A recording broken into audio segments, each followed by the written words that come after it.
এখন পর্যন্ত এই সরকার 1500 অধিক শহীদ পরিবারের সাথে একবার বসা প্রয়োজন মনে করে নাই যে এই জুলাই সনদ বা জুলাই ঘোষণাপত্র বা নতুন বাংলাদেশের রাষ্ট্রের কাঠামো কি হবে। একেবারে একটি কোটা সংস্কার আন্দোলন শুরু হলো। এই শুরুর পরে সেটি তারা দাবি করলো যে বাংলাদেশে সরকারি চাকরি পরীক্ষায় কোনো কোটা থাকতে পারবে না। তারপরে তার উপর সরকারের নির্যাতন, সেটি এক পর্যায়ে রূপ নিয়ে সরকারের পতনের এক দফা দাবি। একেবারে বাংলাদেশের আপামর জনসাধারণ, সব রাজনৈতিক দল, সব শক্তি, সব ধরনের মানুষ, নারী পুরুষ অংশগ্রহণ করে সরকারের পতন ঘটালো। এই যে ঐক্যবদ্ধ আন্দোলনের মধ্য দিয়ে কিন্তু রাজনৈতিক আকাঙ্ক্ষার জন্ম নিল। সেই আকাঙ্ক্ষার পরে 1 বছর কেটে গেছে একবারে। তো আপনি কি মনে করছেন এই বিষয়গুলো নিয়ে? আপনি দীর্ঘদিন কাজ করছেন, আপনারা আন্দোলন করছেন, মাঠে আছেন, আপনি কি মনে করছেন যে এই 1 বছর অর্জন কতটুকু, আর অর্জন না হলে সেটি কেন? ধন্যবাদ। মানে প্রথমত হলো, ধরেন আজকে জুলাইয়ের প্রথম দিন, এর মানে হলো আমি বিশ্বাস না করলেও মানে জুলাইয়ের 1 বছর হয়ে গেছে। আমার সম্ভবত আপনি শুধু আমি না, যারা এই জুলাইয়ে তুমুলভাবে রাজপথে ছিল, যারা শহীদ হয়ে গেছে তারা তো আল্লাহর কাছে চলে গেছে, কিন্তু বাকি যারা আহত, অন্ধ, পঙ্গু অথবা তুমুলভাবে রাজপথে আন্দোলন করেছে, আপনি যে কারোর সাথে কথা বললে কেউই মানসিকভাবে বলতে পারবে না যে কোত্থেকে 1 বছর চলে গেল। সবার কাছে এটা মনে হবে 3 মাস, 4 মাস, 5 মাস। আমাদের মনে হচ্ছে যে স্পেশালি আমার যে হাসিনার পতন হয়েছে এই ফ্যাসিস্ট রেজিমের, এইটা মেন্টালি নিতে জুলাইয়ের পরও 3 থেকে 4 মাস লেগেছে আমার। প্রতিদিন ঘুম থেকে উঠে প্রতিদিন মনে হতো যে এই মনে হয় গুম অথবা এই গুলি, মানে এটা আমি মানে প্রতিদিন ঘুম থেকে উঠে ভিন্ন করে ইনপুট দিতে হতো মাথায় যে না এখন কেউ গুম করবে না, খুন করবে না।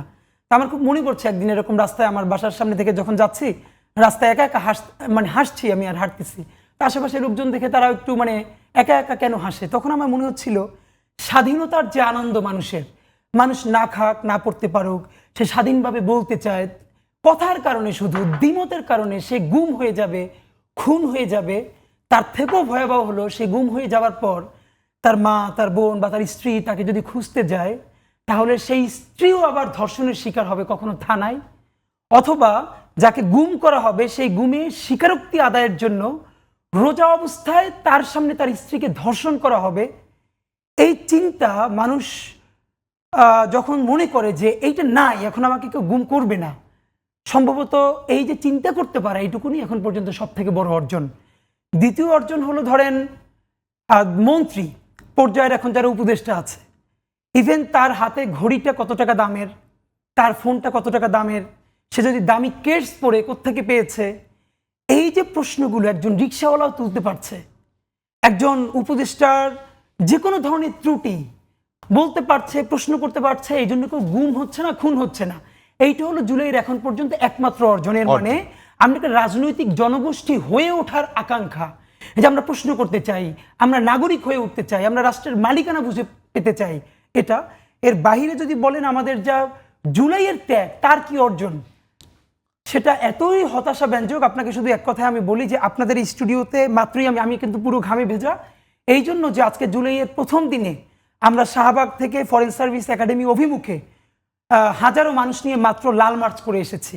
এবং লাল মার্চ এতক্ষণ আমরা পুলিশের ব্যারিকেড আমাদেরকে আটকে রেখেছিল, আমরা জুলাই সনদ আদায়ের দাবিতে আবার নতুন কর্মসূচি দিয়ে ওখান থেকে দৌড়ে আপনাদের এখানে ঢুকেছি। যেই জুলাইয়ে আমাদের এখন দরকার ছিল আমরা পুরো জাতি এটাকে উদযাপন করব।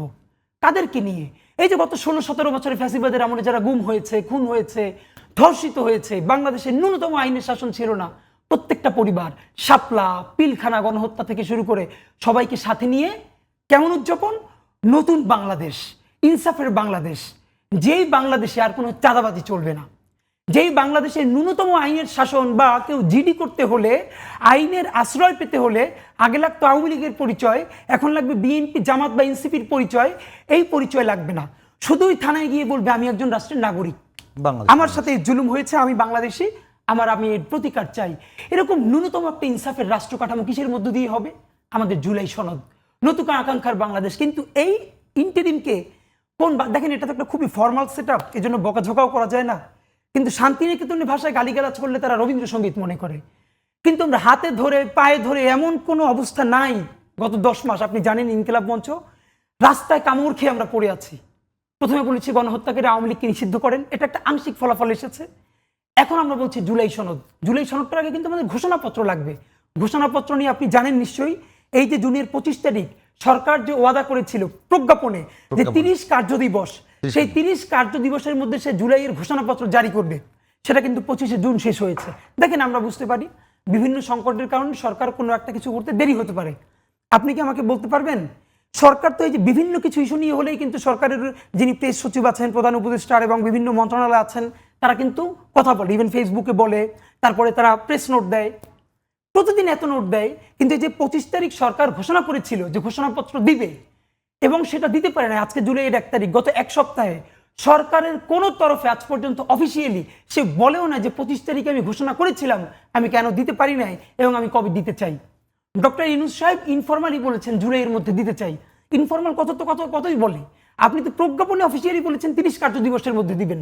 আপনি পারেন নাই, তো আপনি আবার একটা বলবেন না, রাষ্ট্রীয় মেকানিজমের মধ্য থেকে বলবেন না যে আমাদেরকে সময় লাগতেছে।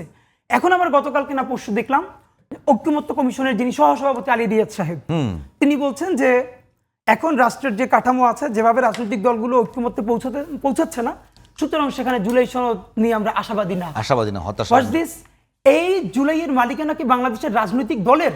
আমরা 100 বার বলেছি, আপনি যে ফরেন সার্ভিস একাডেমিতে প্রত্যেকটা রাজনৈতিক দলের সাথে বসছেন, আমরা কাউকে মাথা গুনি ছোট করছি না, যে দল নিজে 30টা ভোট নাই, সেও ওখানে গিয়ে চা বিস্কিট খাচ্ছে, আনন্দ, ভালো কথা, পলিটিক্যাল স্টেক হোল্ডারদের সাথে কথা বলেন। এই কোন রাজনৈতিক দলের আন্দোলনকে ইন্টারিম ক্ষমতায়িত হয়েছে? তারা 1000 বার বলেছে তাদের ক্ষমতার ম্যান্ডেট কি, যখন বিএনপি বলেছে, জামাত বলেছে, তখন কিন্তু তারা ঠিকই বলেছে আমাদের ক্ষমতার ম্যান্ডেট জুলাইয়ের রক্ত, জুলাইয়ের শহীদ। কিন্তু আমরা এখন কাদের কথা মতো দেশ চালাবো? না, তখন বিএনপি, জামাত আর রাজনৈতিক দলের কথা দেশ চালাবো।